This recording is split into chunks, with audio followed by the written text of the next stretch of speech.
Halo buat kita semua, kembali bertemu dengan saya ya. Kita akan sharing, akan bincang pengalaman dalam praktek di bidang hukum, khususnya saya sebagai pengacara, praktek di kepengacaraan dan pengalaman-pengalaman menangani kasus. Kalau kita mengikuti berita-berita di media, artinya yang terjadi di negara kita ini, memang kadang-kadang patutlah masyarakat itu miris, patut masyarakat itu merasa seperti tidak punya harapan dalam penegakan hukum. Salah satu contoh mungkin yang menggemparkan, kasus yang kita dengar mungkin kurang lebih 3 tahun lalu, yaitu tentang Verdi Sambo yang melakukan penembakan terhadap anak buahnya, ya dia walaupun dia menyuruh anak buahnya lagi. Kemudian kita mendengar adanya Teddy Minahasa, ya, sebagai Kapolda, sebagai orang yang harusnya memberantas korupsi, tapi kemudian justru dari dialah didapati sabu-sabu yang begitu banyak jumlahnya, ya. Jadi kita pikir kalau mereka saja sebagai penegak hukum lakukan itu, bagaimana yang di bawah, bagaimana yang kita ini masyarakat kecil. Dan berarti pemberantasan itu akan menjadi sulit karena ternyata di atas ada yang membackingi, ada bosnya gitu kan. Ya, saya ingin cerita tentang pengalaman saya yang bagi saya ini adalah pengalaman yang sangat berkesan dan sekaligus sangat mendebarkan dalam menangani satu kasus. Kira-kira tahun 2015 awal, mungkin kira-kira Februari atau Maret, saya diminta oleh seorang teman untuk menangani kasus. Terus terang, saya jarang dan boleh dikatakan bahkan saya beberapa kali menolak untuk menangani kasus narkoba. Karena bagi saya, pelaku tindak pidana narkoba ini bukan hanya menghabisi nyawa 1-2 orang. Kalau mungkin kita sedang menangani satu perkara pembunuhan, kita bisa berkata kepada si pembunuh itu, orang itu sangat keji, orang itu sangat kejam, membunuh seseorang mati dengan sangat mengenaskan misalnya. Tetapi kita jangan salah, kasus narkoba, orang yang menjual narkoba itu lebih keji dari pembunuhan itu, ya, lebih kejam dari pembunuhan itu. Karena dampak yang dibuatnya akibat dari narkoba itu bisa ratusan bahkan ribuan orang mati. Jadi sekarang mana yang lebih kejam? Orang yang mengedarkan narkoba atau membackingi narkoba atau pembunuh tadi? Meskipun ini sama-sama pelaku tindak pidana, tentu itu sama-sama harus dihukum. Nah, saya ingin kembali kepada kasus yang diminta saya tangani. Nah, waktu teman saya itu menyampaikan supaya saya yang menangani perkaranya, terus terang seperti di awal tadi saya katakan, hati saya agak berat karena saya merasa kurang cocok gitulah ya, saya menangani kasus narkoba, karena bagi saya sendiri narkoba itu harus diberantas. Tapi ketika diceritakan oleh teman saya ini berikut dengan istri dari si tersangka ini, akhirnya saya mengurungkan niat saya itu untuk tidak menangani. Akhirnya saya pikir, oke, karena dari pemaparan yang disampaikan keluarga dan yang disampaikan oleh teman saya, case ini memang betul-betul jebakan, ya. Jadi tersangka ini dijebak, seolah-olah si tersangka ini adalah pemilik sabu-sabu. Akhirnya hati kecil saya pun terpanggil untuk membela orang ini. Nah, Bapak Ibu tahu nggak siapa tersangka ini? Tersangka ini adalah polisi.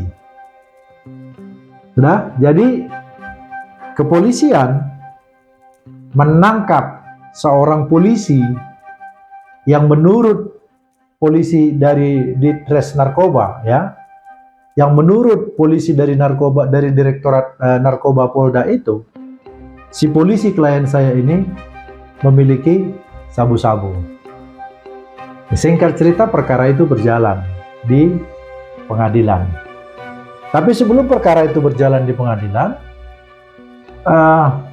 saya ketika menjenguk klien saya ini ke tahanan, saya coba bertanya, dan masih saya coba gugah hatinya. Karena dalam pemikiran saya, kalau memang dia pelakunya, ya artinya dalam pembelaan kita supaya lebih enak, kita minta keringanan namanya. Jadi artinya supaya kita pengacara ini pun tidak gelap mata.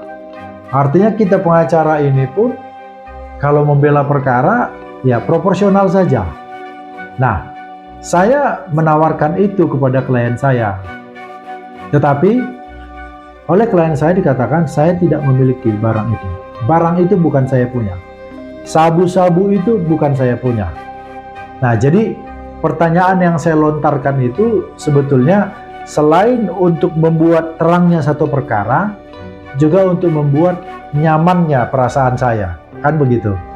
Artinya kalau memang ternyata nanti di persidangan berdasarkan saksi-saksi tentunya ternyata memang dia pemilik barang itu, kita tahu sendiri dalam praktek peradilan dan itu diatur di dalam KUHP. Kalau seorang tersangka berbelit-belit memberikan jawaban dan keterangan-keterangan, maka itu akan memperberat hukumannya. Nah, ini juga jadi pelajaran buat masyarakat, ya. Dan itu saya sampaikan agar dia tidak komplain suatu waktu ke saya kalau ternyata nanti hukumannya diperberat. Jadi saya coba tanya kepada klien saya, dan klien saya berulang-ulang mengatakan, itu bukan milik saya. Sampai ada istilah, gila masa saya polisi, saya jual narkoba. Nah, seperti itu jawabannya. Nah, singkat cerita, persidangan kami berjalan. Perkara itu kemudian dari kepolisian di P21 oleh pihak kejaksaan. Dalam proses persidangan, kemudian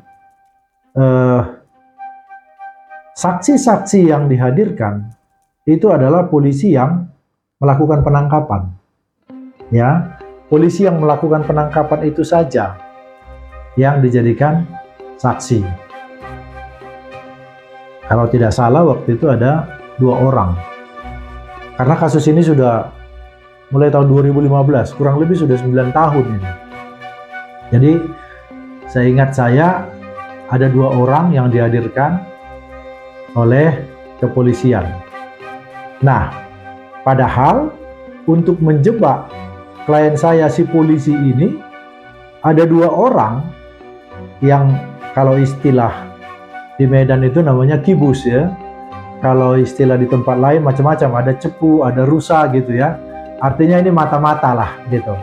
Nah, sementara yang turut serta di dalam settingan perkara ini adalah ada 2 orang lagi rusanya.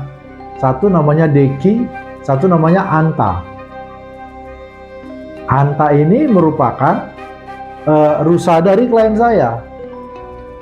Ya, jadi ini cerita cukup panjang sebetulnya. Nah, tetapi saya mungkin ingin coba mencari benang merahnya saja supaya dapat dimengerti. Nah, singkat ceritanya, si Deki ini, yang panggilannya adalah si Kumis ini, diajak oleh Ditres Narkoba Polda untuk memasukkan sabu-sabu ke dalam satu mobil. Yang menurut ada si Kompol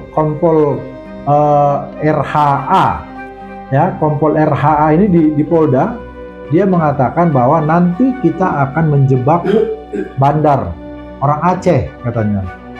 Lalu si Deki, si Kumis ini menurutilah apa yang diminta oleh polisi ini. Lalu kemudian dengan settingan-settingan lagi, yaitu bahwa nanti ketika kita ketemu dengan si Aceh ini, yang menurut mereka bandar ini, nanti kita akan bertanya jawab. Kemudian setelah itu disettinglah supaya si Deki yang langsung merangkul si targetnya ini, yaitu Aceh tadi. Sampai di situ si Deki yang merupakan rusa ini, dia belum tahu siapa sebetulnya orang Aceh ini, tapi dia semata-mata hanya mendengarkan pengarahan dan petunjuk dari si Kompol RHA. RHA ini di Polda. Meskipun di belakang si RHA ini masih ada orang-orang yang terlibat. Nanti mungkin suatu waktu akan saya buka, bahkan pangkatnya AKBP. Nanti suatu waktu akan saya buka. Kemudian pergilah mereka ke Tanjung Merawa. Di sana ada hotel namanya Hotel Cibulan. Nah, kenapa klien saya, si polisi ini, bisa diarahkan ke Hotel Cibulan? Karena yang minta untuk ketemu di sana adalah rusanya klien saya yang polisi itu. Namanya Anta. Dialah yang meminta klien saya Jaminta Ketaren. Klien saya itu Jaminta Ketaren. Aibda Jaminta Ketaren. Untuk pergi ke Hotel Cibulan.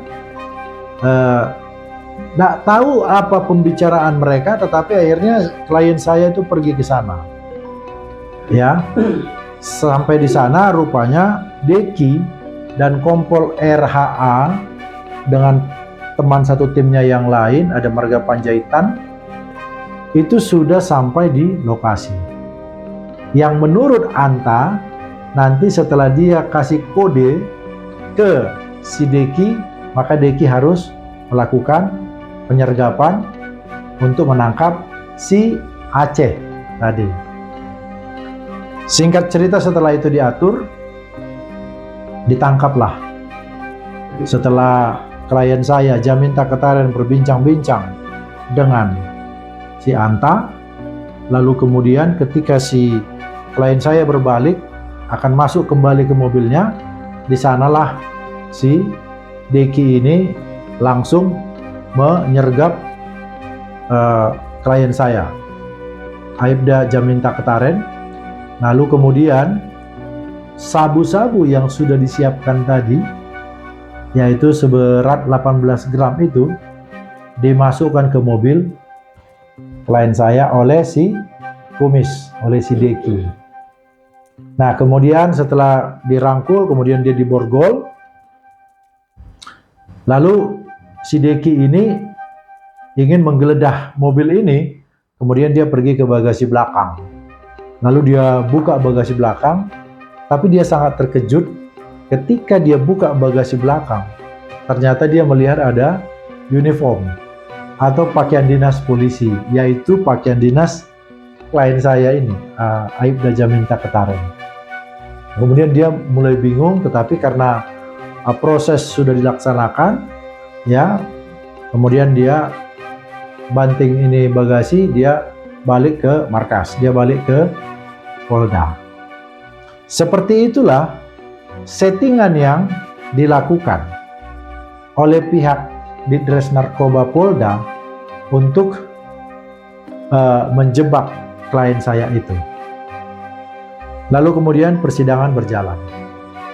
Persidangan berjalan, tapi sambil persidangan itu berjalan, kami dan keluarga dan tim selalu berpikir bagaimana caranya agar tindakan yang kurang ajar ini boleh diproses. Tapi kami berpikir lagi, kalau kita buat pengaduan di Polda, kemungkinan tidak diproses.